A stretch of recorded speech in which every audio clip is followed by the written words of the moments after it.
Hey, hello, everybody. Welcome to Graded Point Live. Tonight we have a special guest. We have, what's your name again? Derek.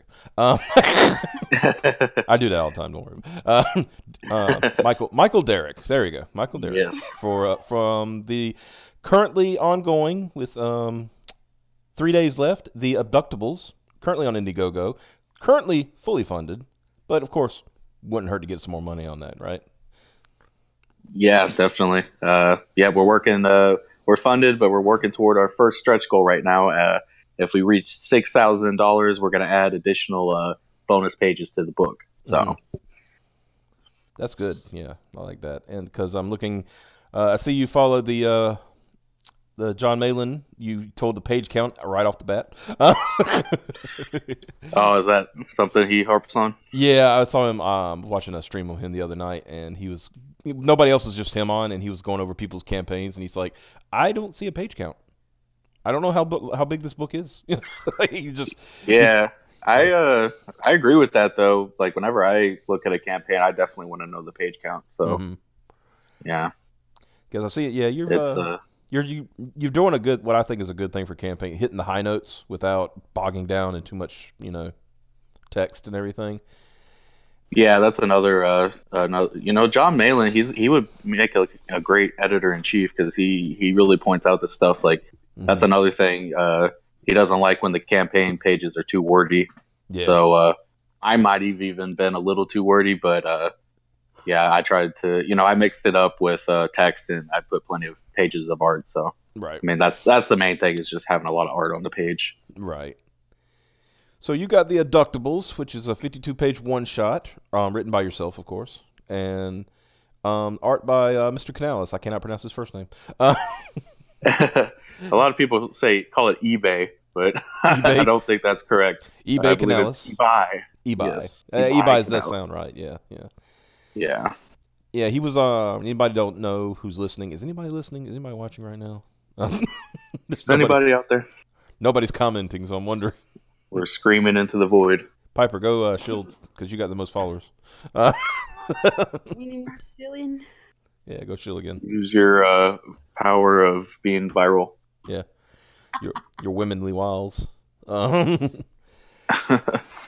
so action-packed fight scenes, laugh out loud absurdity, and I read some of the video. Watched the video and stuff. I could see how this is going to be pretty fun.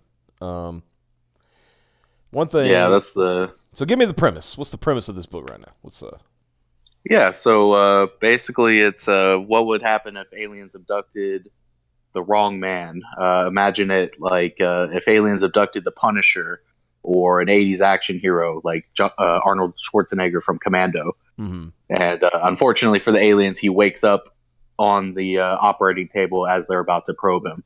Right. So, of course, he proceeds to kick some alien ass, and we go from there. Uh, I describe it as a sci-fi action comedy. Mm-hmm. Um, Mars Attacks meets Commando. So, and anybody who's looked at the campaign page, they could see our main character. He's definitely influenced by the '80s action heroes of old. So, expect a lot of action, a lot of one-liners, and just general over-the-top mayhem. Very nice. Very nice. So let's see. Da, da, da, da, da, da, da, da. So this is bonus material once you reach your 5,000. So you got sketchable, digital sketchbook, PDF file will be emailed to all backers containing character designs. So basically, anybody who at any perk, are they going to get that? Is what you're saying? Yes, Okay. yeah, that's actually not a stretch goal. That's just A included sketchable once digital we. sketchbook is what I should have said. Yeah, sorry. I didn't make sense. Yeah, it's a digital sketchbook. It'll be emailed to a PDF file. Will be emailed to all backers, and like you said, it contains bonus content like behind the scenes commentary on how the book came together, a lot of character designs and sketches, and showing the evolution of a page from pencils to inks, and then we'll also include the full script as well. So a lot of Nice. cool bonus content. Yeah. Yeah. A community art gallery. I guess this is for people who submit art for Yep. this. Yeah. Yep. We're going to have a community art gallery. There's no submission guidelines or anything like that. So anybody who wants to see their artwork in print, just send it in before the campaign ends, and you'll be in the book. Nice. We've already got a few submissions, so it'll be a nice little art gallery for the fans. Mm-hmm. And you never know, you might discover the next big artist. You know. Yeah, I mean, there's a lot of really good pieces that have come in. You know, I mean, some of the people that have sent stuff in are pretty much pros themselves. So, you know, it's going to be a nice little gallery for sure. Nice. And of course, thank you page, which I think should be standard on any of these kind of. Yeah, you would think a lot of the campaigns don't really have those. They'll actually like add that as like a bonus, like either a stretch goal or even like an additional perk. But yeah, I that's going to be included no matter what. So anybody who backs the book at any tier, any level, is going to have their name in print on the thank you page, name or username, because I know some people like to remain anonymous. So whatever you want to be called, we'll put you on there, and yeah, everybody will be on there. Nice. So before I go to the perks, I usually go to stretch goals just to get people, you know, get some hype. You know, it's like, hey, yes, we want to do this. You know, you need to do this. You know, because you said you're on your way. We're trying to get on your way to at least the $6,000 stretch goal. Yes, which is back matter content. Additional pages will be added to the book containing illustration, character bios, world building, plot insights, and more. That's really cool. Yeah, so I like that. Yeah. Yeah, I'm always a big fan of stuff like that. Not to be confused with the digital sketchbook, which is kind of like process stuff and how the book came together. The back matter that'll be added to the book at 6,000, like it says, that it's going to have character bios, a lot of plot details, that, you know, just little extra stuff that kind of fleshes things out some more. And of course, those will be illustrated. So. Mm-hmm. And see, so 8,000 is a print pinup, cardstock quality print pinup featuring Abductables artwork, which will be included with all physical backers. Nice. Very nice. Yep. It'll be a nice. That's always nice when you open up some of these comics and you get little extra stuff like that. Mm-hmm. And so you got 10,000. You'll get stickers, full color stickers. That's nice. Oh, it's good to have stickers. Love stickers. I'm not seeing any hoodies though. I'm a little disappointed. Yeah, I didn't want to push my luck since this is my first campaign. I felt like that, shipping that out. I wanted to play it safe, but maybe next time. Yeah, one of our. I would like a T-shirt at some point. Yeah, one of the friends of the show, Kristol McGee. She's been on a few times, and oh yeah. When we first found out she had hoodies, we said we got to get this book funded. Because most of us, big fan of hoodies. Yeah, most of us here are like hoodie freaks. So we're like, yeah. Yeah. Give us a hoodie. But okay. Yeah, my big thing was to get a T-shirt at some point, but I might have to upgrade to a full blown hoodie. Oh yeah. Give the people what they want.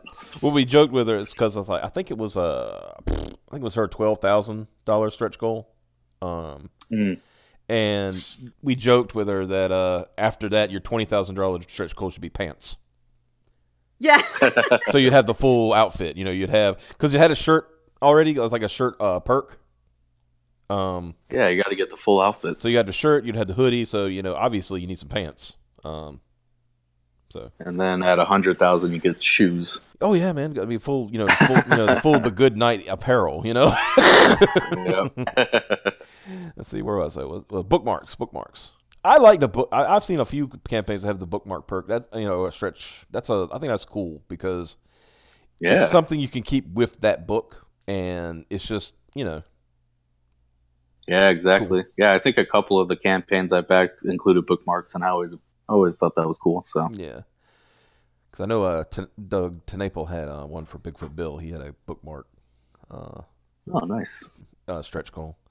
That was pretty much shattered like first day, but like here it is. Yeah, he probably went a little too crazy with his stretch goals. I know it got him into some trouble with his shipping. So yeah, he's like. I think it was like 18. Was it?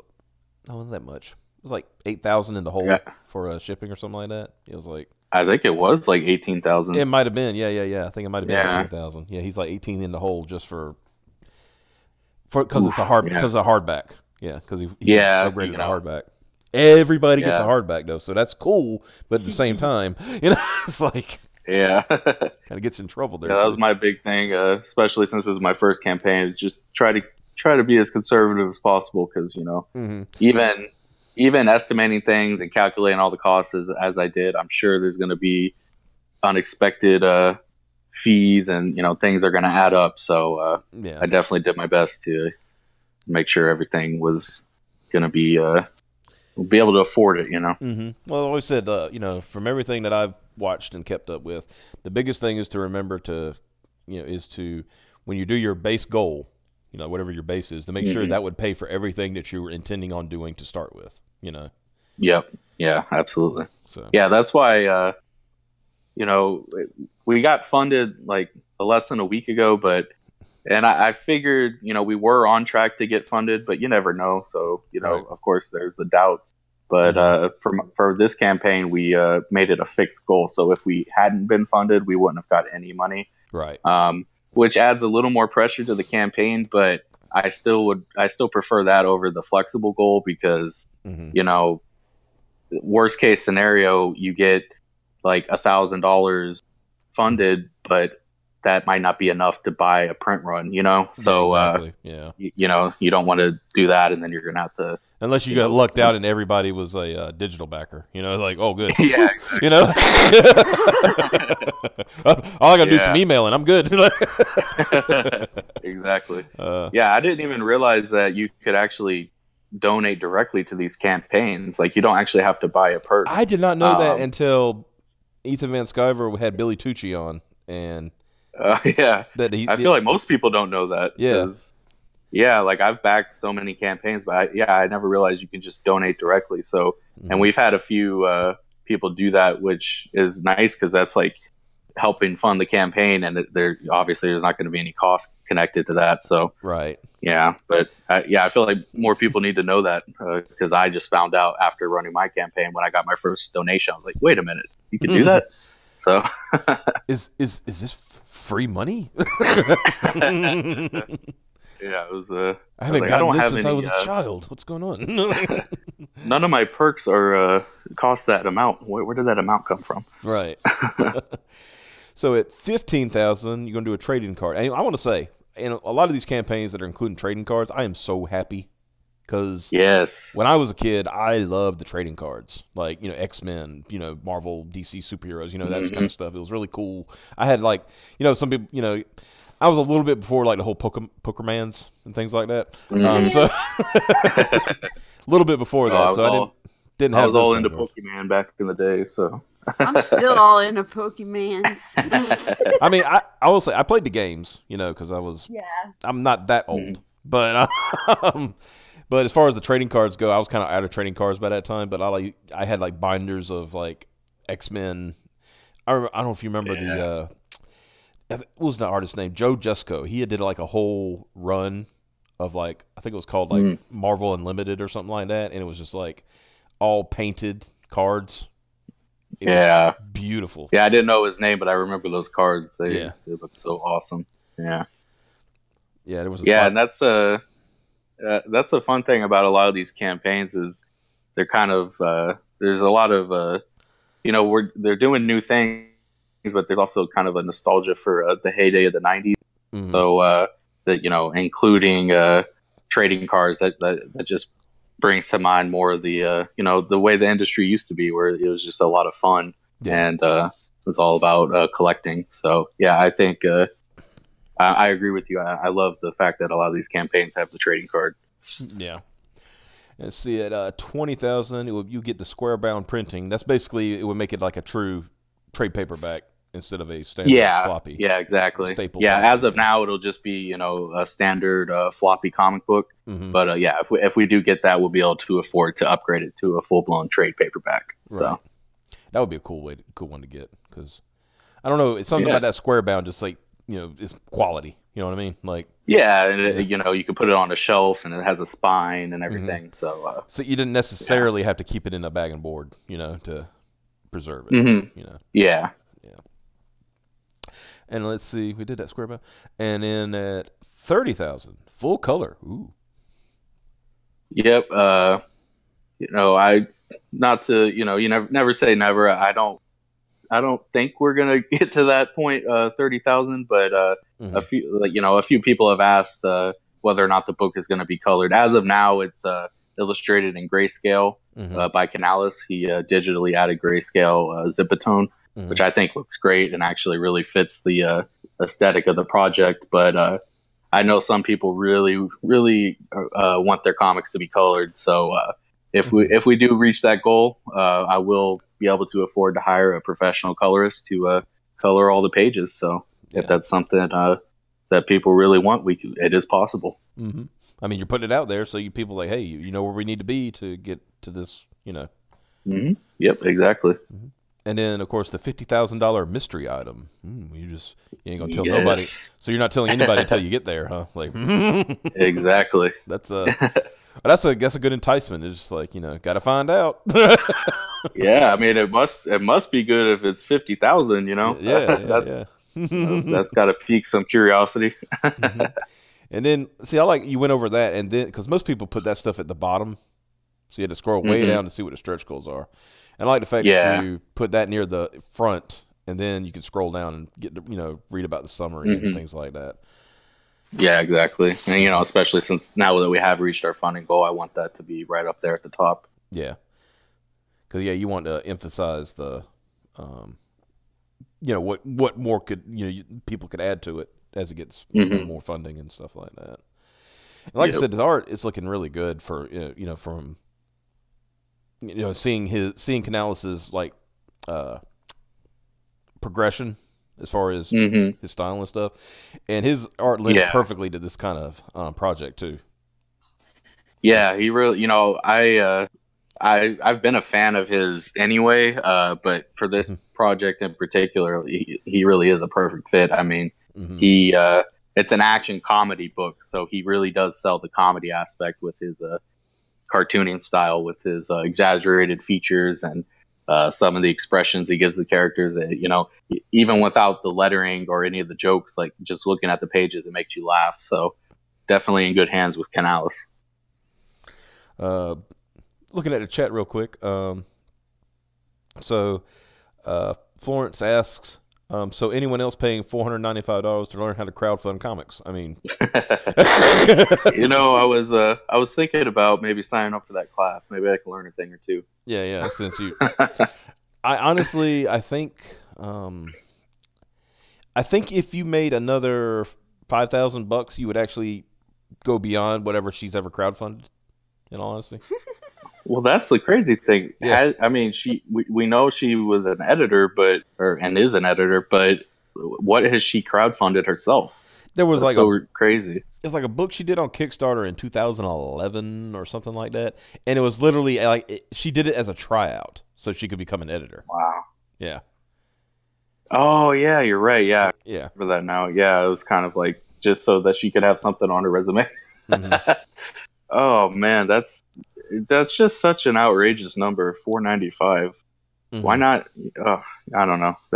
That made me do a spit take when I saw that. That really is funny.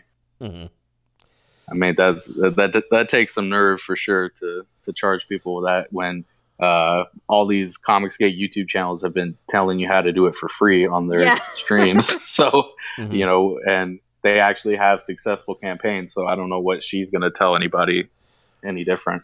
Yeah, that's like I think it was Sweetcast too. He funded his in 8 hours, and I was like, I don't think there's much advice that she can give. Him, who's going to be on the show tomorrow night, by the way, guys. Nice. Oh, yeah. So, he's the man.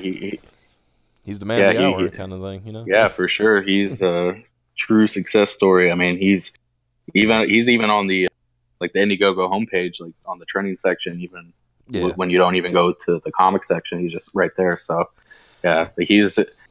who knows, he might even make six figures at this rate. I mean, he's already at 15,000 on his first day. That's amazing.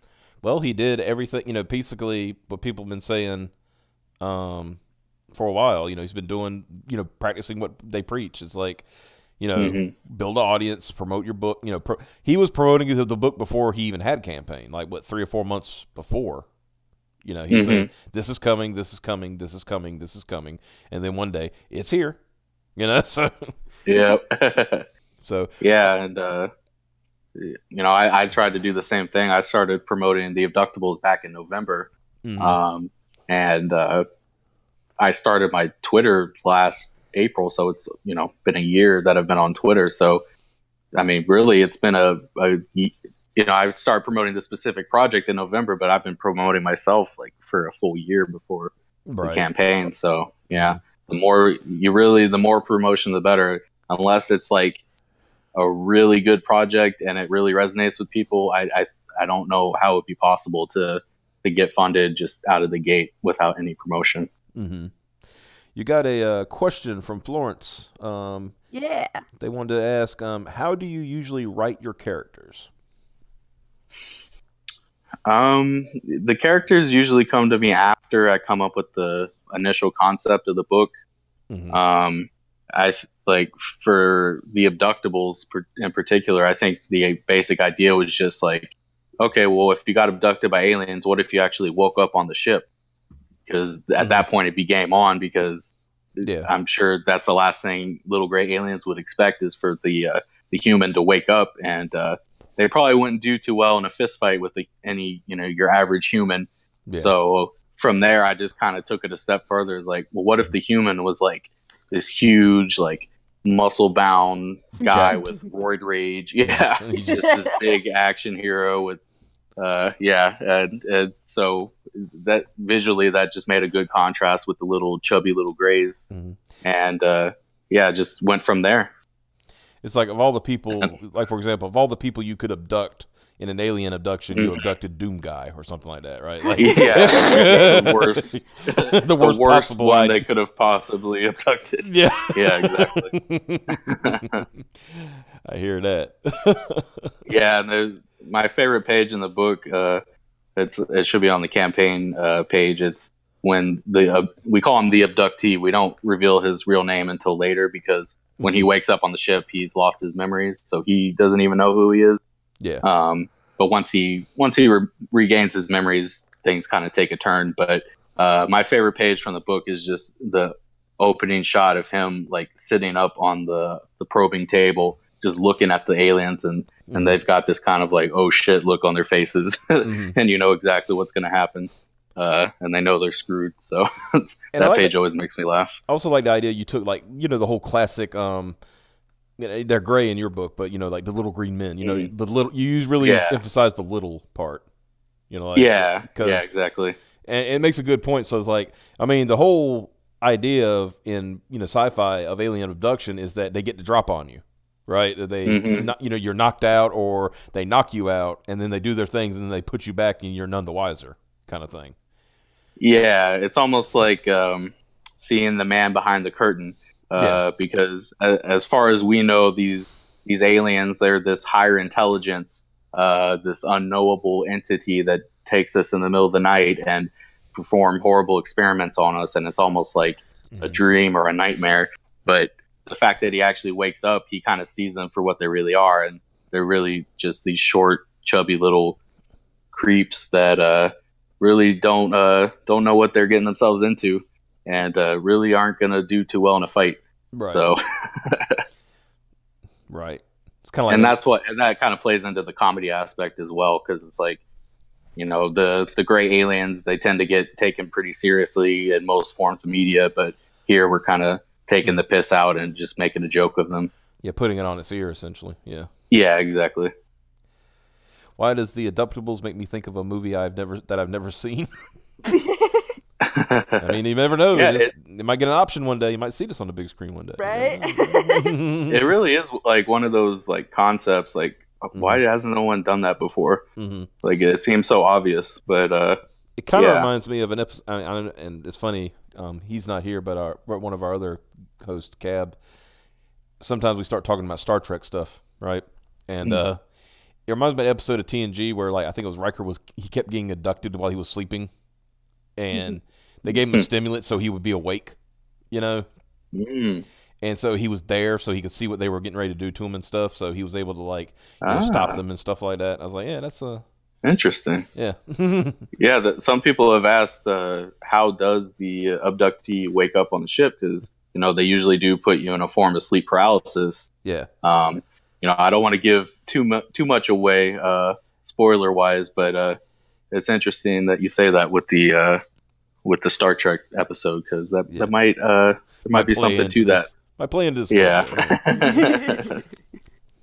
Because I'm looking. This is a fairly big man. Looking at these pictures. He's not no small fry. No. I described him in the script as Arnold Schwarzenegger in his prime. So, oh man, so he really is during the ultimate, the bodybuilder days. Yeah. Yeah.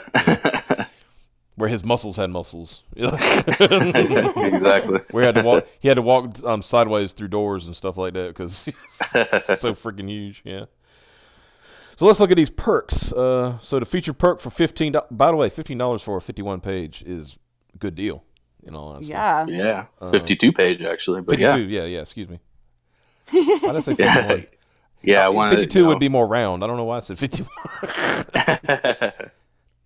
So yeah, $15, and of course, you did a good job. You said it will be plus shipping because some people are like, "What is shipping?" Yeah, that's the big thing with shipping these books. Unfortunately, is the international shipping. Yeah, that gets pretty pricey. I kept it as low as possible, and I probably am still going to take a bit of a hit on the international shipping, but.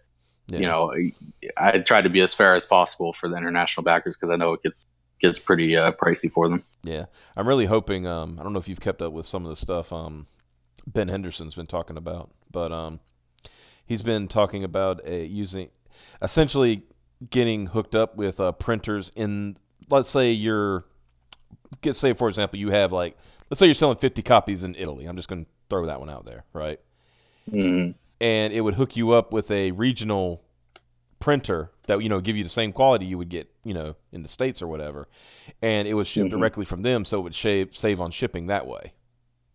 Yeah, I mean, if he could figure that out, that would be awesome. Yeah, that's one of his. That's what I like about Ben is he always comes up with these cool ideas. He's an innovator. He's definitely. It's like you said, we were talking, about Malin being a good editor. Ben would be a good just a good overall business guy.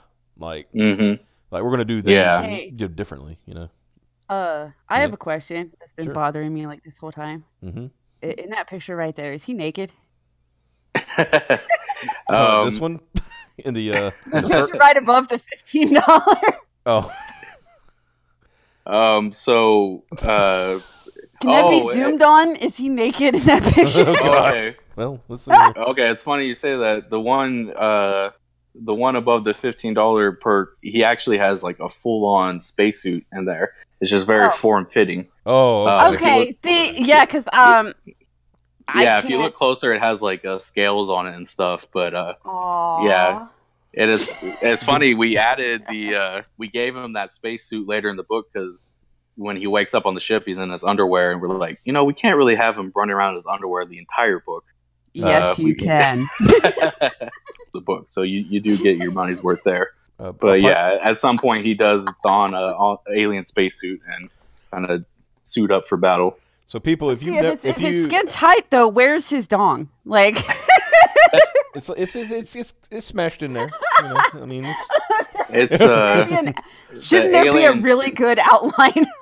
The alien jockstrap is very thick. It's hard to get a bulge going through there. But and plus, if he is, let's be honest, if he is an analog to Arnold, he's probably got some shriveled up,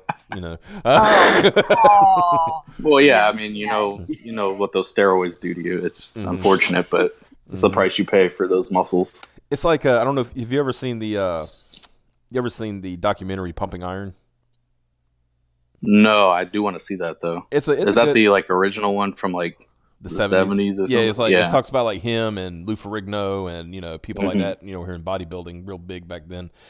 And there's this one section where I laugh my ass off every time because it's just Arnold's talking about working out, lifting weights and stuff, and he goes working out is like coming. I go to the gym, I come home, I give my girlfriend, I come. It's great. Yeah. I don't seen that remember clip. that. It always makes me laugh. Yeah, that's like a classic Arnold clip. Yeah. Very funny. It's like, I'm coming now. Like, calm down, Arnold. It's not. And we know you like working out, but take it easy. Yeah, and also he smokes weed because that was a big thing back then. So that documentary, that's like before he was like a movie star, right? Yeah. This is just when he was like, doing the Mr. Universe stuff. Yeah, I was gonna. Yeah.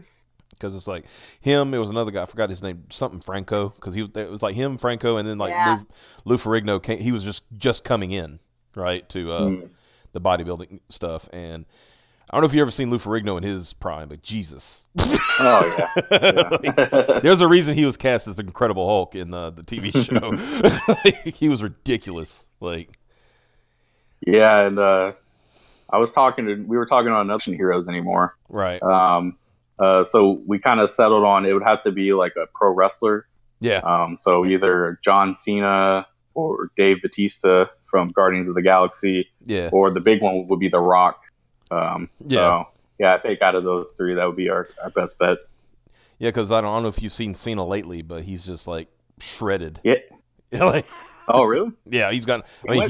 He's gotten like bigger than he was before. It's ridiculous. Oh, that's interesting because the last time I saw him, he had like less muscles than usual. He looked kind of weird, but I guess he's going back to the gym. I don't know. he got rid of his girlfriend. Or or she got rid of him or whatever, and so we joked that like John Cena's on that nofap, so that'll do it. Yeah, he went full nofap, and he just like it's kind of like we joke with. I don't know if me and my friends watch we talk about Dragon Ball and stuff like that. So we were watching Dragon Ball Super, and during the Tournament of Power, is like Master Roshi. One of his biggest weakness is women. Right, he sees a woman, he just goes, ballistic. So if he saw Piper, nosebleed and just like, ogle her instead of actually fighting. And and so he did this thing where he just like he basically got one of the shapeshifting characters to become a cute girl, and he like stayed in there for like 12 hours to overcome his weakness. Right, so basically that he could do it without like And so we said, and into the tournament, he was like one of the better guys, and it's like. Freaking Roshi went nofap, and so suddenly he's. Is that how they did it? Because like I'm a Dragon Ball fan, but I haven't watched Super yet. Yeah. I was wondering because I see the clips and the memes. I was like, how is Roshi gonna stand against any of these characters? But that makes sense. It was even better in the manga. Is like because like they were in the anime, they kept hyping up, Goku versus Jiren. Jiren's the toughest guy ever in these universes, blah, blah, blah, blah, blah. In the manga, they did this cool thing because Roshi kind of brought Goku back to what made him work in the first place. And, basically said, remember that you're a martial artist, right? You're not just, a power guy. Mm-hmm. And so Roshi said, watch this. And so he challenged Jiren to a fight. And all he did for like the first like 10 minutes of I'd say 10 minutes, this is relative, was just dodge. Mm-hmm. He just dodged everything Jiren threw at him. And then, they were saying, is the people in the site, is that Ultra Instinct? They were like, no, he's just really good. So I just like that they made Roshi not a puss, like they've done with some of the characters. So yeah, that's that is what I haven't watched Super, but that is what I like about what I've seen. Yeah, they're kind of bringing back some of the old stuff that kind of got lost in the Z era. Yeah, where everybody, where it just became the Goku and Vegeta show. Who can power up more than the other one, essentially. Fun fact: Jiren is actually like his design is based on a gray alien. Yeah, and he's kind of like their. The Greys kind of call him in as a backup plan when they're getting slaughtered by the abductee. Yeah. They're like, oh, let's bring in the big guns. Let's bring in the big muscular Grey. He can take him in a fight. And unfortunately for him, just because he's big and muscular doesn't mean he could throw a punch or is good in a fight. So yeah, it's kind of like what you're saying with Roshi. It's not all about power. It's about skill as well. Yeah, I'm saying, and the thing is like his design, he kind of does look like Jiren a little bit. That's kind of cool. I'm not saying you stealing ideas or anything. It's just Oh no, I had that idea years ago, so I might actually have a lawsuit with Toei. I think they stole my idea. You sue Toei and then get the money. Yeah, good luck with that. You're right. Yeah.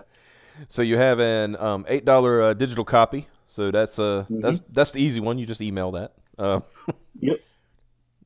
Yeah, and I know some people are a little iffy about whether these crowdfunding campaigns should have a digital option. Mm-hmm. I figure, you know what, give people the choice. Because believe it or not, personally, I prefer a physical copy, but I know some people actually do only read digital. So right, and it's like I said, if your entire campaign, if all if $5,904 of this campaign was all digital, that would be the easiest campaign to fulfill. Like, yeah, that's true. Like, all right, bulk email. You just type them out and send them off.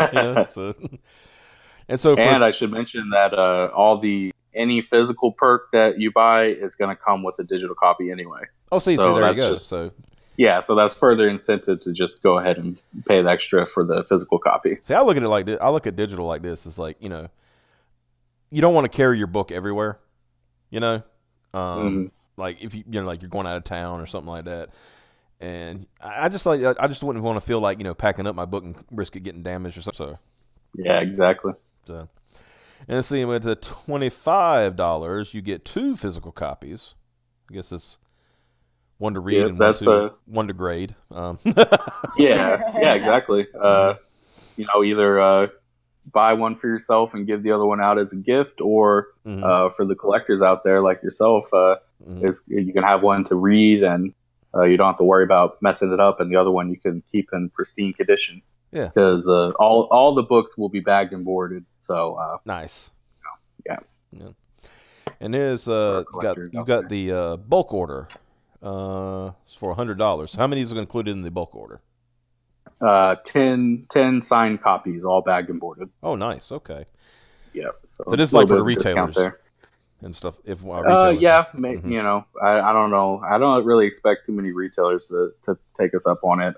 But yeah, if they do, or just someone who's collecting or wants to resell them later, give people an option.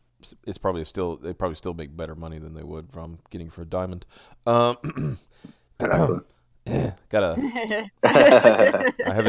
We have a policy about diamond that we don't like them. Yeah, I don't think anybody likes diamond. And I seen you got a sold out. Probably a hit out on you at this point, dude. I'm going to take a wild guess that this sold out perk, which is get abducted. I'm going to assume that you become an abductee. Yes, that perk sounds like my kind of perk right there. Not that kind of abduction. Calm down. But yeah, that was the. It is sold out, but that was the option to get yourself drawn into the book as a background character, as an alien abductee specifically. So there were 3 of those available, and thankfully all 3 have been sold, and actually Canales already finished drawing them into the book, so it looks great. Nice. And they've seen themselves, that they're all very happy with how it turned out. So it's gonna be a nice little addition. You tell Canales that he's too efficient, like. Oh my god, he is so fast. When I pitched it to him, I only had the first 8 pages written, and he just started sending me pages instantly. I was like, oh, okay, I guess we're doing this. And so I actually had to write the script as he was sending in pages. He's so fast, he almost caught up with me at some point. So I was like, man, he really is one of the fastest artists. And really professional and really efficient. So you almost had a hybridized Marvel way. It was a little unconventional. And he would move some stuff around from the script. I think in the beginning I probably put too much on the page, and he kind of had to base it out a little better. But any changes that he made were always for the better. So right, yeah. So I was going to ask, have you had any? Because I know I was watching a stream with Antonio Bryce and Kanan White one day, And he said, Antonio was going over, he said, like, so I have in the script that is this. Then I get the page, and it's this. And I'm like, Kanan, my man, what's going on? And Kanan's like, no, it's going to be fine. Yeah, that seems to be a recurring theme with them. Yeah. Yeah, I've heard that myself. Yeah, I don't think Antonio, he's probably the opposite of me. Like, whenever Canales would make a change to the script, I was like, oh, that's so much better than what I came up with. And I was just perfectly fine with it. But I know some writers are different, and they're a little more of a control freak, and they like everything to be the way they wrote it. But my thing is, as long as it's better than what I came up with, more power to them. I guess if it was like something that I didn't like, that would be a different story. But like I said, everything he sent in was perfect. So yeah, it's kind of like I think that was the one that I found funny was talking about one of the characters in their book was it was the female character, and it was showing her in her younger years, and she had a tattoo, right? And he goes, "Why does the girl have a tattoo?" Well, I thought it looked cool.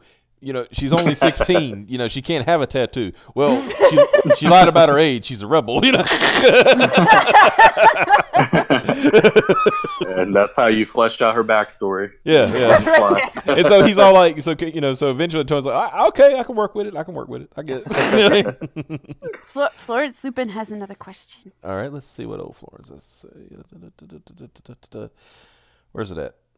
How long did it take to make the Abductables? Oh man, I'm trying to think when he started. So we launched. Oh wait, no. Okay, so we started promoting the campaign in November. So we already had some artwork done there, and I believe he finished the book a little before we launched. We launched March 8th, so I think maybe like a couple weeks before that. He probably could have finished.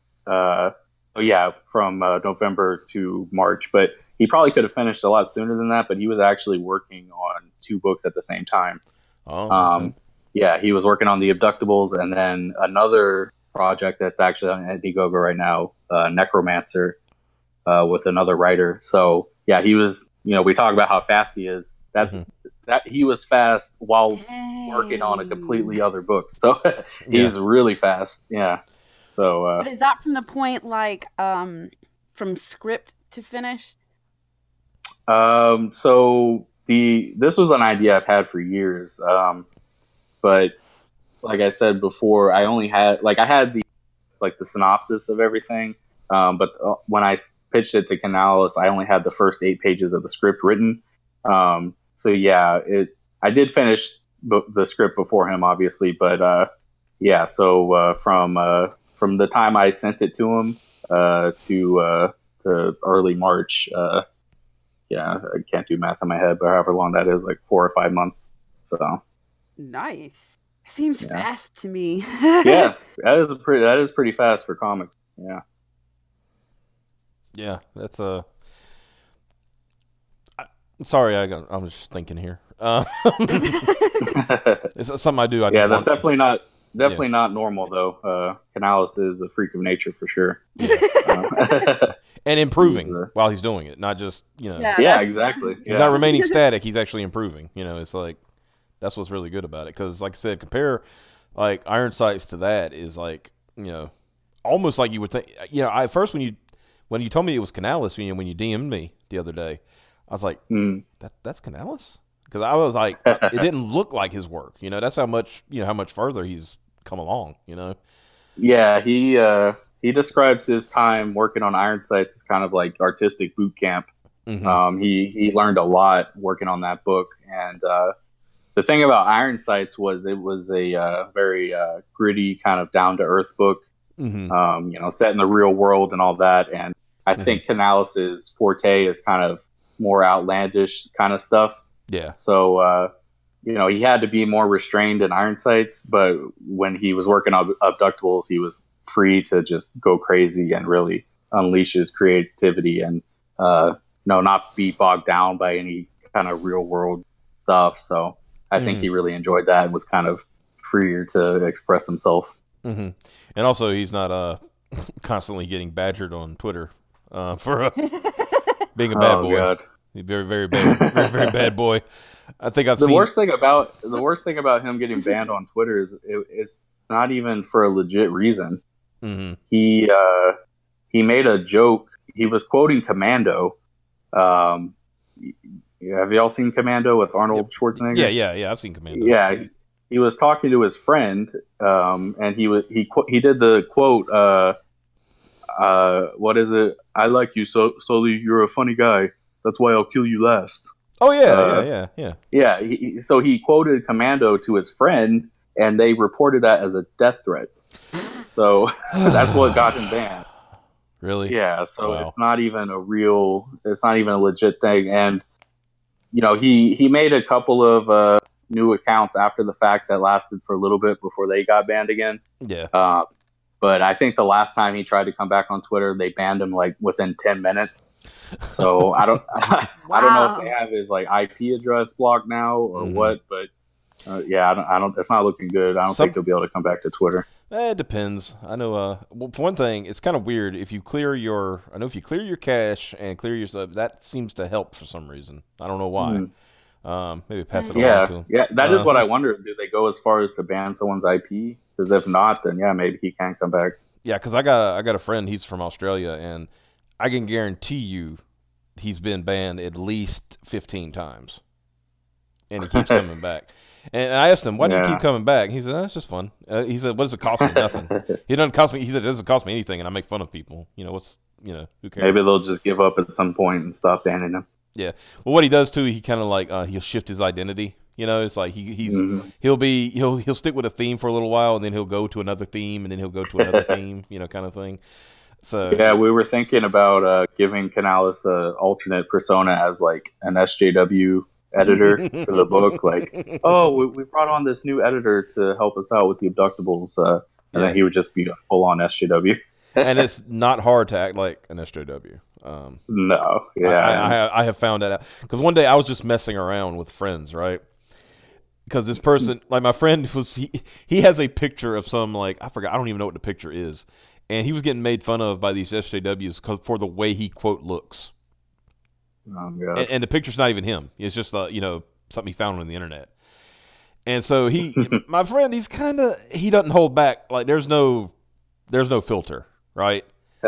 Whereas, some of us will be a little more creative when we're talking to these people, to get the insults in. No, he's just like, you're a piece of shit and blah blah blah, kind of thing, So one day, I miss those days of Twitter when you could get away with that. Oh my God, yeah, it's like 20, from when it opened to about 2014, it was like Wild West on Twitter. Like, you could say what you wanted. It's like it was. Yeah, it basically was 4chan. It basically was 4chan at that point.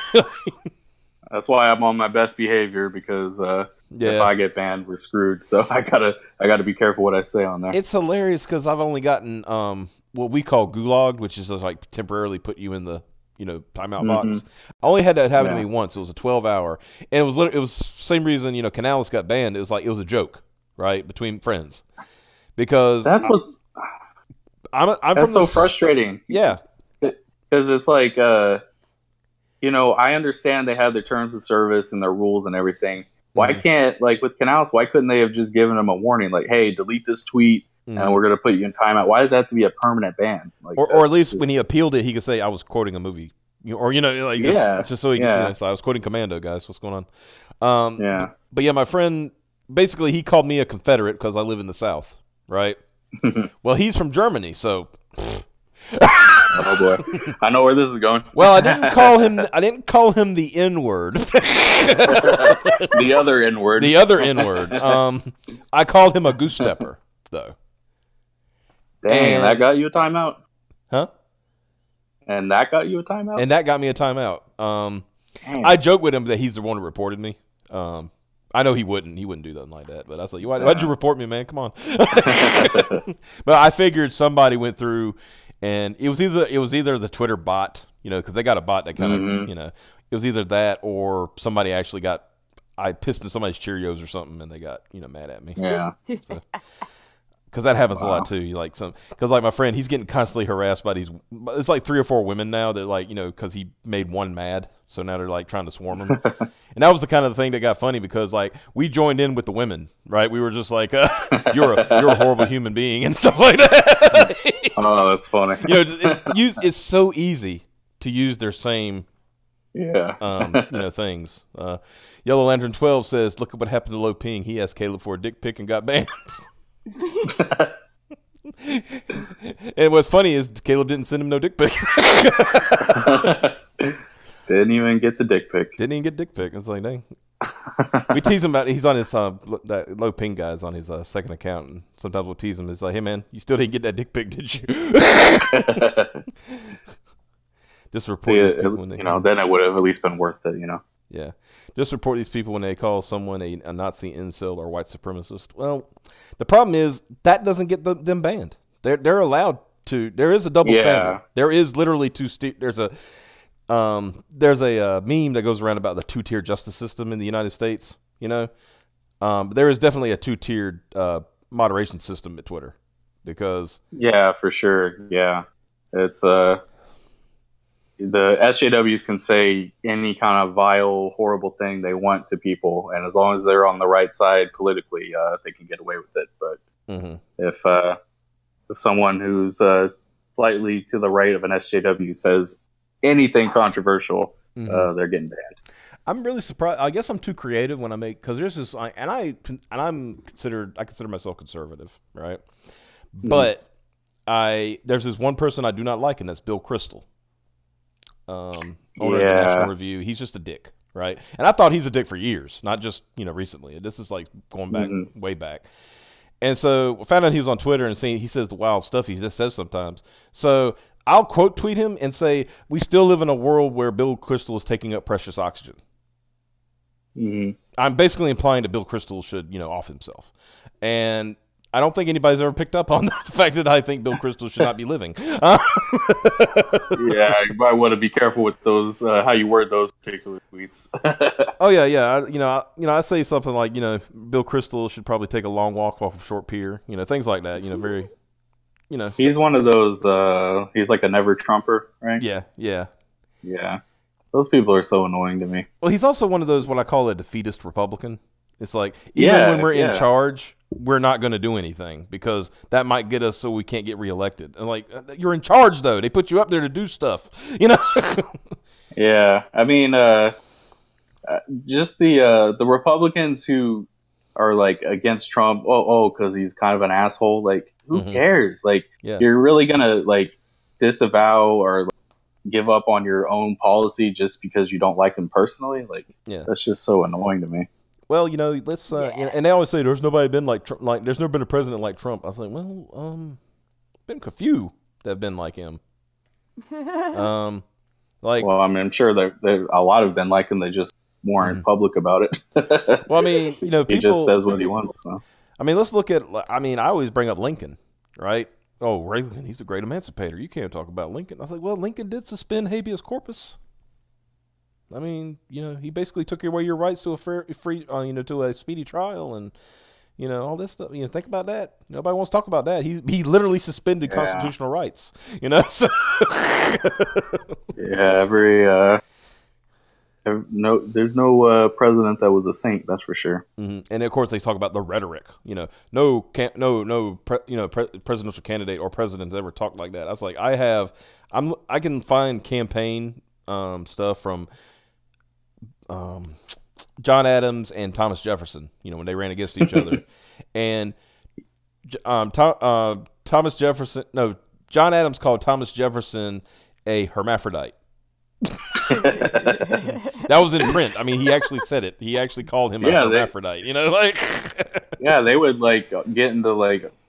almost get into fist fights on the Senate floor back in the day. So I mean, this is nothing compared to. They would shoot at each other. Like literally, they had guns and they would try to shoot each other, try to kill each other. Yeah, that's why they had to ban guns in the Senate. Yeah, yeah. I think we need to bring back duels. I think we could solve a lot of problems that way. Oh man, be Andrew Jackson. Again. Yeah. There's another one, Andrew Jackson. That's a guy. He's kind of like Trump. He just didn't give a shit Right? My man got shot while he was giving a speech, and he kept on doing the speech.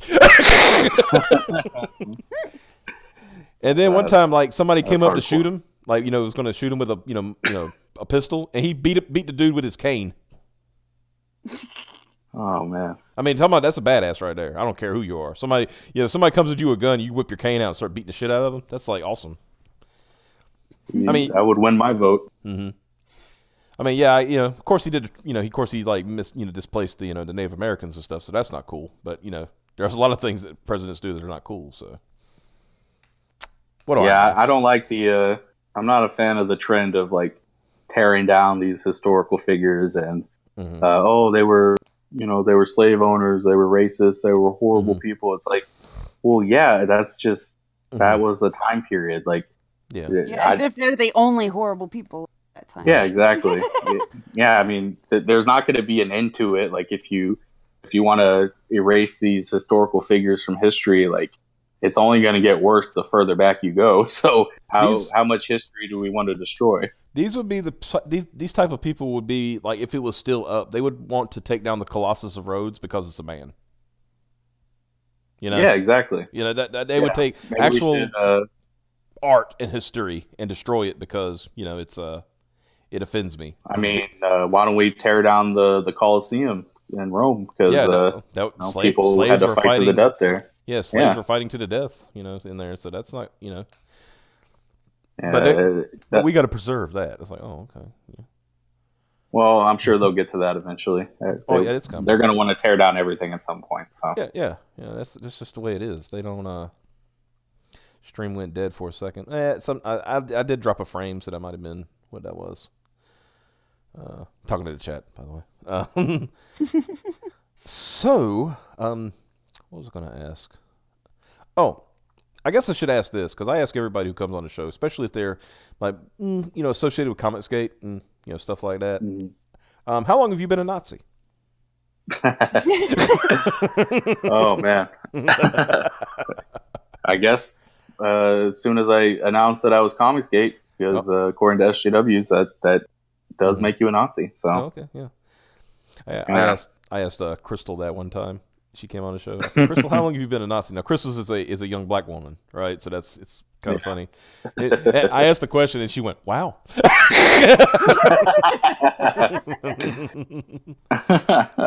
Let's see. Pope says walls are bad. Lives in a walled city in the Vatican. Yep, that's Mm-hmm. I will remind people that the Vatican is probably one of the most protected cities in the world.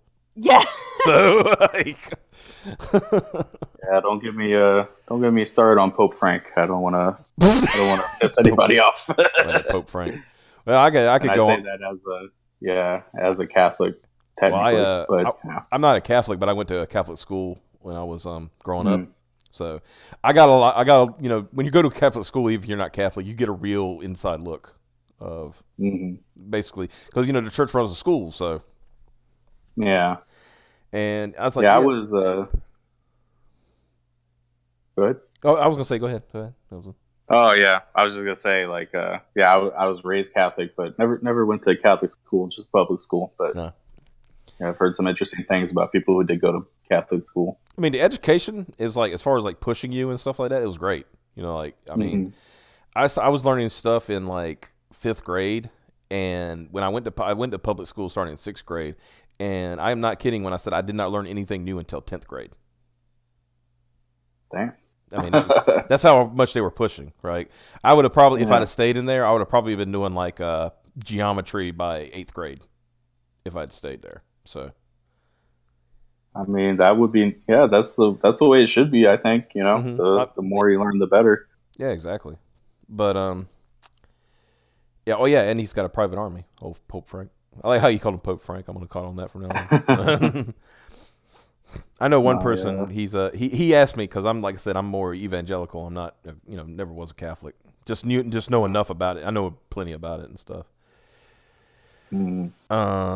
So he he's a Catholic, but he was talking to me about it. He says, I just can't deal with this whole Pope Francis thing, and I just don't like what he's doing, and blah blah blah. And I was like, he said, what would happen if I like gave up, being a Catholic? I was like, well, you don't have to be a Catholic. And I was like, you don't understand. The Catholic thing's all made up, dude. It's like,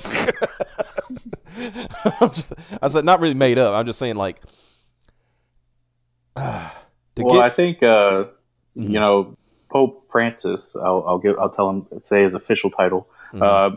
I know he definitely is rubbing a lot of Catholics the wrong way, and because he's very, very liberal, bordering on communist at some points. So yeah, he's there are a lot of Catholics unhappy with him, but Catholic doctrine, I think, is basically, people get it confused. They say they say the Pope's infallible. That doesn't translate to like his personal policies. It's really if he says something on behalf of like the entire Catholic Church. So that's why people haven't turned on him completely, because if he actually did go against like church doctrine, then there would be a huge issue. So yeah, not that I know what I'm talking about, but yeah, but based on my Catholic, the way I was raised Catholic, I know some things, but yeah. Like I said, I don't want to get too religious here, but I used to get in trouble in Catholic school because, like I said, I'm an evangelical. I was raised, basically my grandma, taught me about, the Bible, all that good stuff, and, went to church, Bible schools, and we didn't have the whole, like confession really bugged me, right? Confession bugged the hell out of me because it's like, okay, so you go to the box and you talk to the priest and you'll confess your sins and you'll be absolved of your sins by the priest who will ask God for forgiveness for you. Now I raise my hand. What is it? Why do I need the priest? Huh? I was like, it says none may come through the Father but except through him. So why don't I just ask Jesus myself? I was like, I don't need a priest. And they're like, you shut up. All right. Sorry, I'm making too many waves in here. That's one of the. That's definitely one of the hang-ups that non-Catholics have with the Catholic Church is they're not a fan of the confession. Yeah. Well, that's good because one thing is like Piper here is a heathen, so yeah. She's hearing all this. She's like blah blah blah blah blah blah blah blah. But you bring up butt plugs, and here she goes. And she's like, "Oh, butt plugs."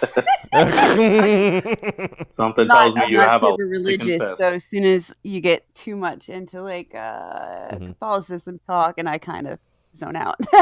I mean, I can talk. You want me? I can talk about Islam if you want to know about that too. Well, I'm not super religious in general, but if I have an opinion on something, I mean, I'll say it. But I could talk about Hare Krishnas too. They dance at airports. That's about all I know about them. You one of them devil worshippers? Yeah, you want to. You one of them. Yeah, that's Piper. Doesn't that sound like something Cab would say? Like one of them. Right. One of them there devil worshippers. Followed by why do you hate the troops? Yeah. Oh yeah. That's a classic. He does that. He'll do that to like SJWs on Twitter. They'll like going off on something stupid. He'll just like, I have a question for you. Why do you hate the troops? And then they get all confused. They're like, "What?" It's like, "Oh, you broken up the programming. The MTC is smoking over here."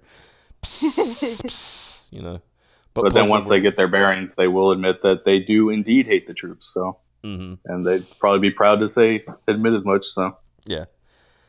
Oh, let's see here. We got. Let me refresh this. See if you made any money in the. Yeah, we've.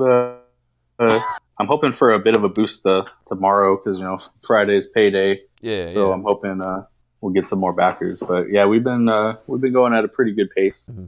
If you're going into if you go into in demand, if you can last a couple weeks, I should be getting my tax return. Maybe I can put some money on this myself. I appreciate that. Yeah, because that's a big thing. I'm trying. It's like, I got to fill it out.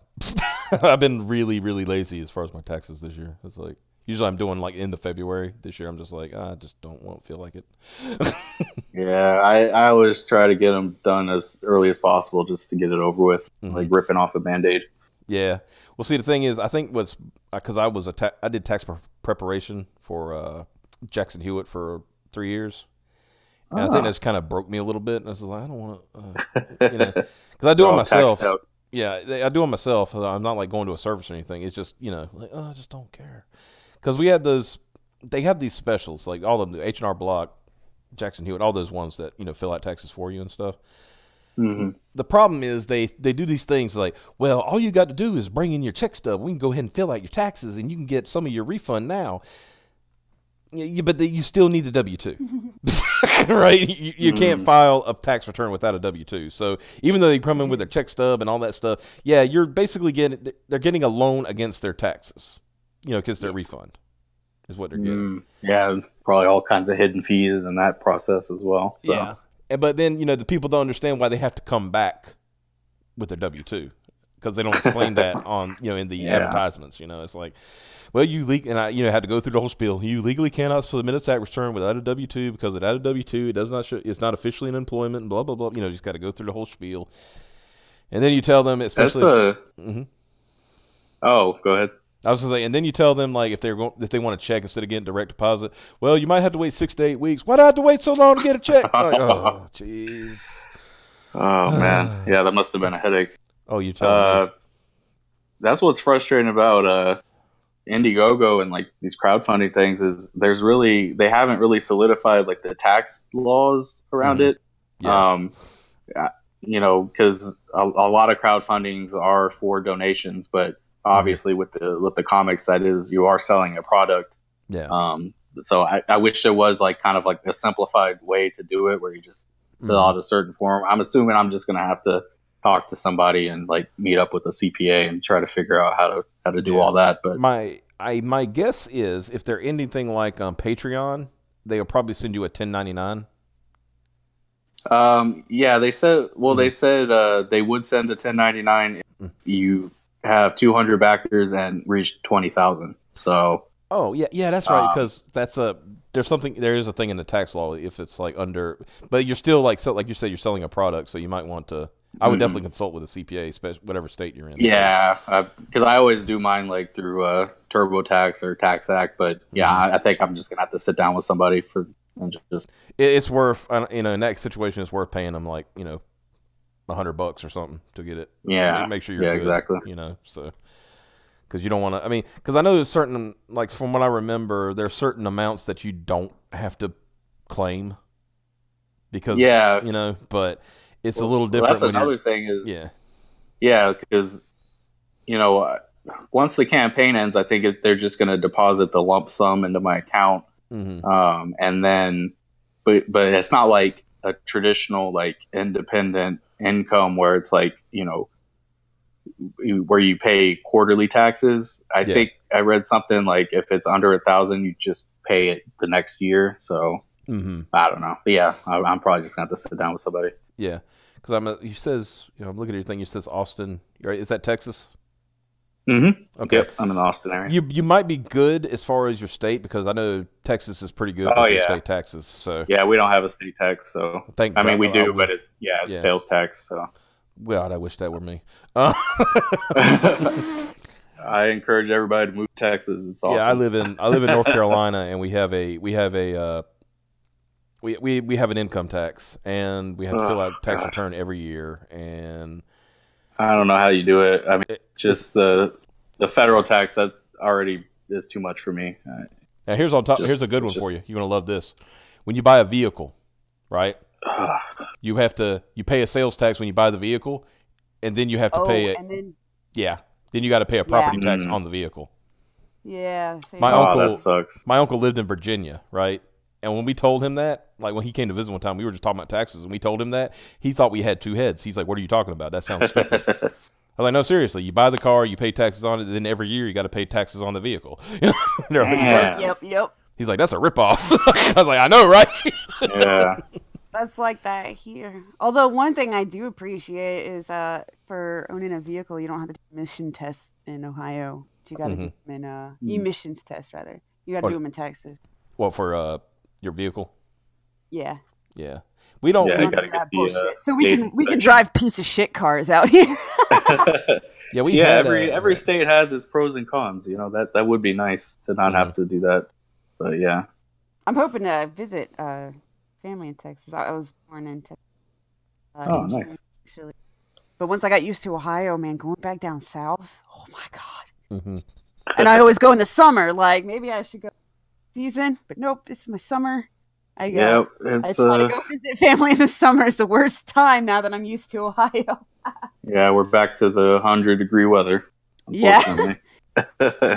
So the doctor says my state tax return a few years ago turned out I was owed a refund of 1 penny. I made them write me a check. I never cashed it. Good for you, getting that 1 penny. I respect that. I had a gentleman one time. Oh, apparently it's just a county. Apparently I just luck out in the piece of shit part of Ohio that I live in. Yeah, it does depend on because Yellow Lantern says where I live in VA, you pay property tax twice a year. That's ridiculous. Jesus. That's Texas. Stupid. Now that I think about it, Texas does actually have property tax. So even if you own your house, you still got to pay yearly taxes on that. Well, I can kind of understand but I think that. it's like once a year at least. Yeah, I kind of understand that because that's a static thing, you know, like. Well, yeah, I think most states have that. I think Louisiana states where you don't once you own your house, you don't pay any taxes. Mm-hmm. Yes. Yeah, so that's nice. But then they do have a state tax. So yeah. It's like I know, like one year we had a guy come in and I filled out his taxes and everything, and he got a pretty good federal return. But in the state, he owed money, and then I figured it up, and after it was all done, he had to owe the state 5 cents. And then if he didn't pay the 5 cents, of course, we're talking about $100 fine and all this stuff. Yeah. And he said one time, I said, yeah. He said, you almost want. He made a good point. He said, man, something stupid like that. It makes you want to drive because we, where we live was 40 miles from Raleigh, which is the state capital where they would collect the tax and stuff. And he said, it makes you want to drive all the way there and hand them 45 cents. You know what I mean? Just like here. Yeah. All in pennies. Mm-hmm. Let's see. I pay property taxes via my bank. My mortgage check includes money for my property taxes. They put the difference into escrow and then write the check to the state for me. I mean, yeah. I think we had that option when we got our house, but we decided we'll take care of it ourselves because you got to watch our county. Our county has overvalued our property a couple times, and. Because one time they tried to say that we were going to build this. We had this area roped off in our yard, and they thought we were going to build a building there, so they jacked up the property tax. And they said, I was like, how am I going to build a building on top of the septic tank? Because that's what's marked in the yard, you idiots. I said, in fact, if you had checked your charts, because your charts, when you put a house in, they had to map where the septic tank is and all that stuff. If you checked your charts, you would have known that, but of course, you didn't do that. You were just trying to make some more money off of me. Yeah. So, nothing beats the time, though, my dog got registered to vote. Damn. I am not kidding. I got a registration letter in the mail, had my dog's name on it. It said Rusty. That's North Carolina? Yeah, North Carolina. Yeah, voter fraud isn't a thing. Classic right? North Carolina. Yeah, voter fraud's not a thing, right? And of course, he was registered Democrat. That was the best part. God, I'm afraid to think of how many dogs are registered as Democrats right now. So I said, because they're gonna try every trick in the book to win the next election. So maybe that's gonna be their strategy. I said, to register people's pets. I said, I'm gonna take care of this. So I hooked him up to the leash and I took him to the I took him to the board. Hey, I mean it's if he's registered, And I said, I want to talk. They asked me why I'm bringing this dog in. I was like, this dog has every right to be here. He's a voter. They can't argue with you. I said, here's his registration card. Apparently, he's got this. Somehow, he's got a social security number. I don't know how. Busted. Yeah. It's like, oh, good. My puppy. It's like I should have said. I was about to say, it's like, so can he get an absentee ballot?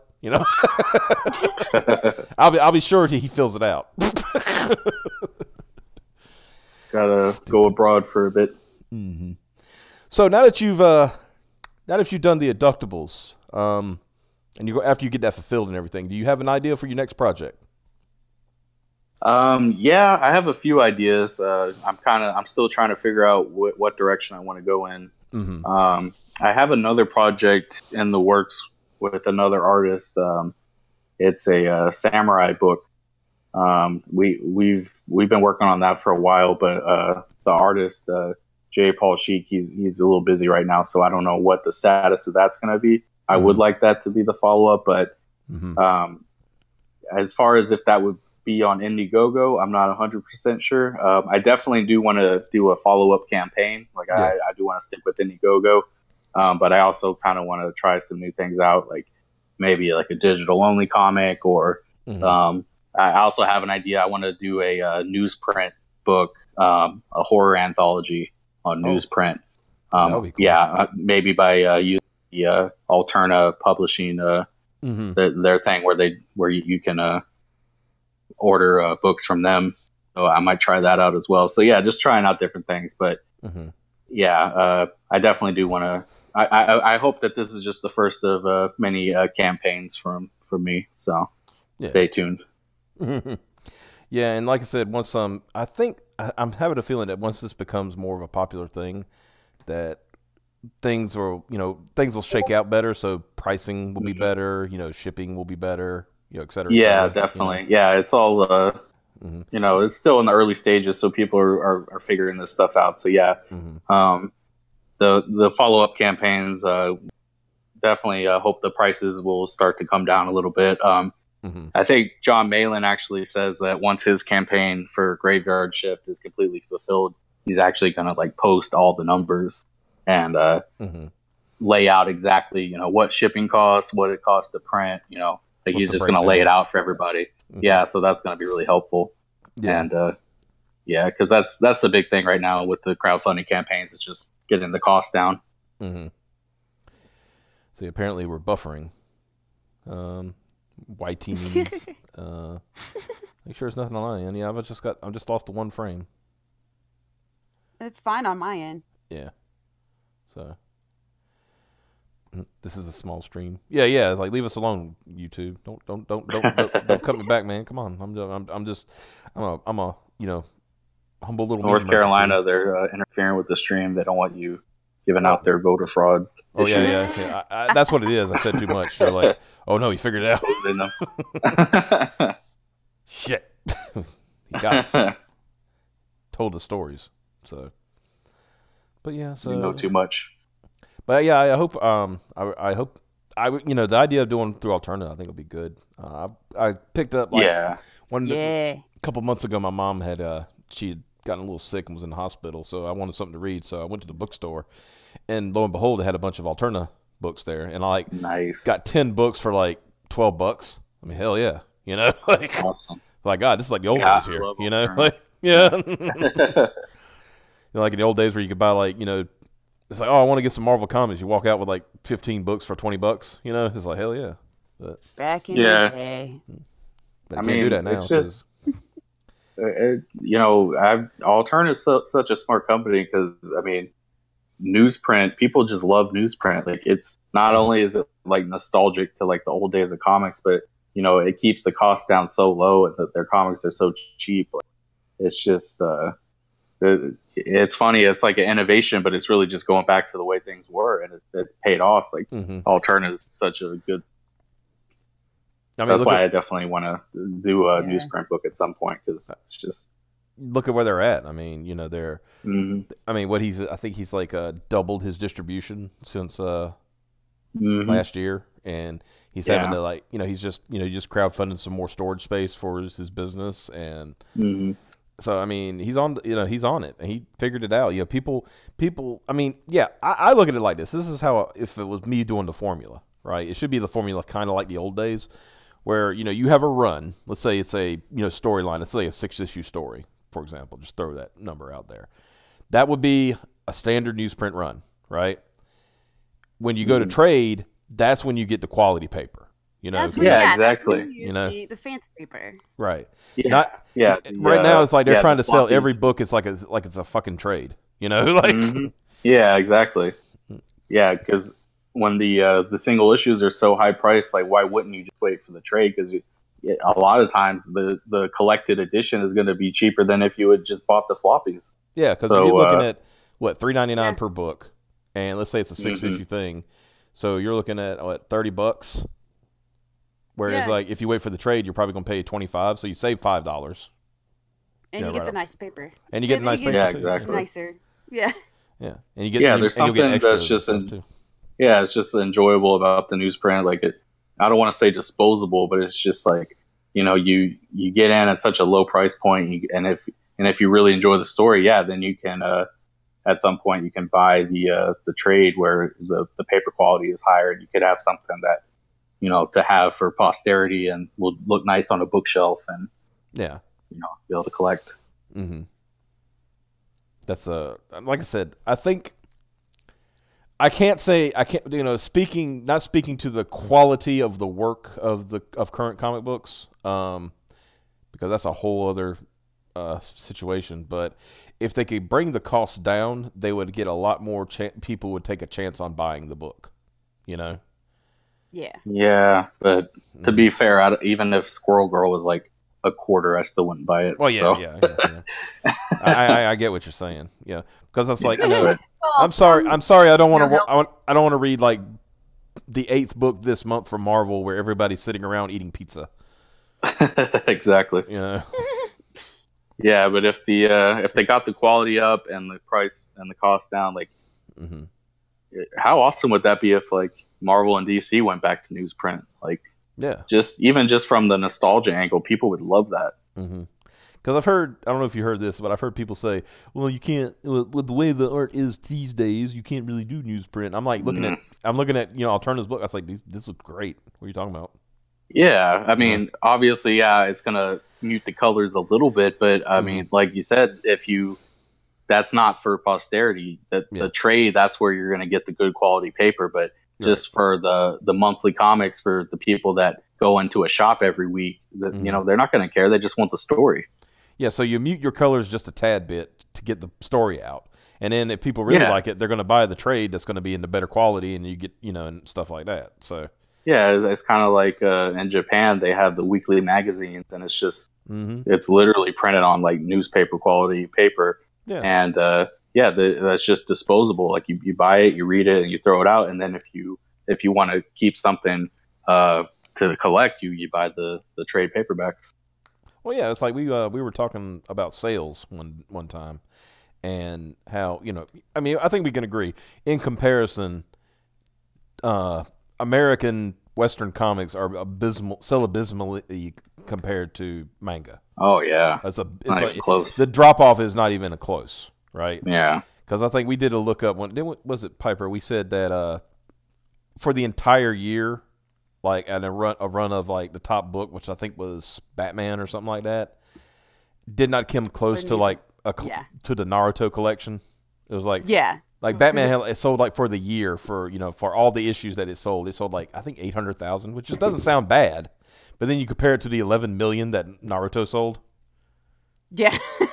Yeah. You know, and plus with the Naruto, you're usually getting like 4 books in one when you buy a collection. I mean, the manga in Japan, like One Piece, that's like $1 billion enterprise, like alone, just on its own. So yeah, it's unfortunately the like with superhero stuff in the West, like that, all the money is just coming from the movies. Like the comics don't see any of that. Oh yeah, definitely. Whereas in Japan, you know, it's I don't know what kind of laws they have, but all their manga, that's creator owned. So I mean, the creators must be millionaires. Let's see. So is there a graded 0.5 non-live channel or something? I mean, this is kind of non-live. I need to start doing regular more videos that are not like live, just me shooting thoughts. But just somebody asked in the thing. There's one thing that what was I just thinking? Oh, I was going to ask you this. From the current trend, what you see currently in trends on, you know, these the mainstream, and I kind of hit on it where I says, you know, like, you know, about the whole eating pizza on the cover of a book and, you know, stuff like that. A friend of ours, you know, we talked about him earlier, Cab. He has posited this theory that most people today don't know how to interact with people so they use sitcoms and TV shows as their basis for human interaction, and now that's translating into the media that we're consuming now. Yeah, that makes sense. Because if you look at like any Marvel comic right now, except for like the top tier ones like maybe Spider-Man and stuff that are actually still written well, you look at those and most of them sound like sitcoms. Mm-hmm. Like it's like the Joss Whedon kind of dialogue where everybody's just bantering with each other, and it's all quips and one-liners, and it's not like a real conversation. I think the one that I laughed at was somebody was reviewing. I think about Yellow Flash. He was reviewing Iceman. It was like the last issue of a miniseries, and the whole thing was a build up to like he was gonna the whole thing was building up to him having a fight with Mr. Sinister. But before he had to have a fight with Mr. Sinister, of course they had to have something to eat. So it shows him like sitting down and having dinner while they're talking about going to go fight Mr. Sinister. And oh, go ahead. I said one of my friends eventually says, what's going to eventually happen? Was that he says somebody's going to think, well, you know what? Superheroes poop too. So they're going to start showing superheroes in the bathroom. Like. I mean, they've already done that. I think Bendis, in one of his Superman books, he actually had Batman in the Batmobile saying that he had to go take a number 2. Had to go. The Batman got to take a bat poop. Yeah. I forget how he phrased it, but yeah, he essentially said he had to go take a shit. So, but Kevin Smith beat him to that. I mean, Kevin Smith, like a few years ago, he actually had Batman crap his pants. So, I can expect that from Kevin Smith, though. I kind of see that. I can see that from Kevin Smith. That makes sense. Yeah. Like if I didn't see a toilet joke in a Kevin Smith book, I'd be upset. Like what's going on here? Yeah, I just wish it didn't have to be at the expense of Batman. But what are you gonna do? And then the other theory I posit that you'd probably agree with is that, well, you probably heard the whole. There is no editorial process hardly anymore. It's just like we've seen misspellings in books. We've seen things that don't make sense. I mean, for God's sake, we've all seen the. I'm sure we've all seen the Batgirl issue where somehow the bathtub is covering up the door, and, stuff like that. So the other thing is like editors, basically, these are people who somehow got their jobs like a Heather Antos or somebody like that. And then they gave jobs to people they knew that were like Tumblr artists that were not really that good, They skipped DeviantArt and went straight to Tumblr, I think it's, I mean, obviously politics are a part of it, but I think it's also just a cost-cutting measure to hire these Tumblr artists because, they'll work for nothing. Yeah. They don't want to hire these 5-star artists that, that's one good thing about DC is they actually do still employ like the really top-tier artists. Yeah. But Marvel, they'd rather just not spend any money and pay for these low-level Tumblr artists who really don't know what they're doing. Mm-hmm. Yeah, somebody said, just look at She-Ra. Yeah, that's a... Oof. I mean, it's... I've said for a while, it's like, I just said, I try to tell people is like, DC and Marvel as we know it is pretty much like DOA. Yeah, unfortunately. I don't see them surviving another 2 years. They'll get some infusion because they got Disney behind them. They'll have some. So it's not like they're gonna like run out of cash or anything like that. But eventually Disney's gonna be like, okay, that's enough. No more. We're losing money on this. No more publication. Yeah. Yeah. Whether they license the stuff out to another company or what. I mean, they're gonna spin it in some way where they're gonna pretend it's a positive thing. But yeah, it's Marvel as we know it is not going to be around much longer, I don't think. Yeah.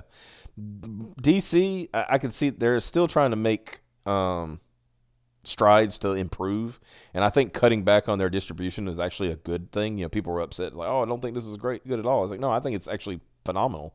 They realize, let's focus on what sells and put that out. Yeah, that's one thing I like about Dan DiDio is at least he's willing to like change things up if it's not working.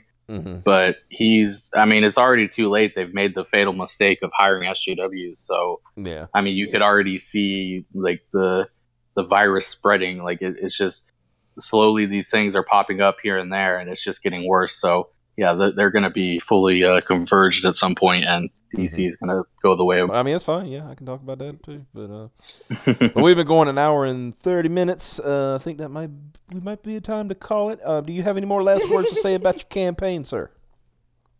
Yeah, just please, if anybody finds the premise interesting, please check out the campaign page on Indiegogo. It's called The Abductables. It's a sci-fi action comedy with art by Iron Sight's artist Ebi Canales. It's a story about basically if aliens abducted a 1980s action hero, and the spaceship that they're on turns into the set of a big violent movie with a lot of cool fight scenes and shootouts and all kinds of crazy twists and turns. So we have reached our funding goal, but we would like to get to the 6,000 mark, which we're pretty close to right now. I think we're probably like $200 something away from that. So once we hit 6,000, we'll be adding bonus pages to the book. So yeah, we need your help. So the campaign ends in about 3 days. So I mentioned earlier that we will keep it in demand for a little bit, but the turnaround time is going to be shorter than most campaigns because the artwork is already finished. So it's not going to be in demand for months or anything like that. So as soon as the lettering's done and everything, all the print files are ready to go, it's straight to the printers. So don't miss out on your chance to get a copy. Yep. And according to this, you are $96 away from 6,000. So. Whoa. Yeah. So, wow. I must have got some. Got a boost from you guys because last time I checked, it was not that close. So thank you. So yeah, if you folks get a chance, you can, or just share the link. I've found like just sharing the link, somebody will come along and say, "Oh, I like that, looks cool. I'm go check that out." Yeah, absolutely. Yeah, if I know Mike could be tight, and if you do want to see the book succeed and you can't afford to pick up a copy, then please just you can help us out by spreading the word and just letting people know, and getting the word out. That's the main thing, is just getting as many people aware of the campaign as possible. So. Yeah, and also I put a link in the chat, and also I got it in the description. So if anybody's like checking this out later and they want to, the link is in the description below, and you can check it out. And like I said, he said he's going to keep it in demand. It won't be that long, but it will be in demand for at least a little while. So you've got a little time to get in on this. So. Yep. So yeah, well, I appreciate that, and please just check out the campaign. I think you'll like what you see. The art speaks for itself. So. And D Lunar Fox says, "Just keep posting the links, Michael, and I'll keep sharing them." So awesome, thank you. Aw, cool. So yeah, if you get a chance to share it, and even if you don't you're not on Twitter or Facebook or anything like that, share them in your Discords that you hang out in and stuff like that. Yeah, or even if you have a friend who. If you hang out at the local comic shop and you're talking comics, just let them know. Some people actually, they don't have any kind of social media, so if you can get the word out to them as well. Yeah, Indiegogo doesn't take PayPal. I did not know that. That's a big fix. It's a big bummer that they don't. Yeah, that's a fix. In all honesty. Yeah, that seems like I think it has something to do with their payment processors or something. But yeah, that's unfortunate because I know a lot of people only buy stuff through PayPal. So, but yeah. So anyway, it's good having you, Michael. Appreciate you coming on. Yeah, it was a fun chat. Thank you for having me. Appreciate it. Absolutely. And like I said, tomorrow night we'll have Clint, Sweetcast, who has got his current book Downcast has been funded. I want to joke with him too because. It wasn't funded yet when I invited him on. I said, hey, I see you got your campaign up and it's looking great. Can you like to come on the show? And he said, yeah, sure. And then he got funded like an hour later. I said, so I'm going to joke with him. I said, see, you agreed to come on the show and then you got funded. See, that's it's kind of I joke with Kristol McGee all the time too because she was on our show first before she got on EVS's stream, right? And so I said, see, we got you noticed. She owes it all to you. Yeah, we got you noticed, and then Ethan, he came in on the tail end to give you that push. You were there first. That's all right. that matters. That's right. Well, though, there's a few other people said no, we saw her first. I said yeah, but I'm the one that come on. I'm not as humble as Ethan. I will brag. No, I'm kidding. Gotta take credit where credit's due, Okay, but like I said, hope everybody has a good night. We will see you tomorrow night around the same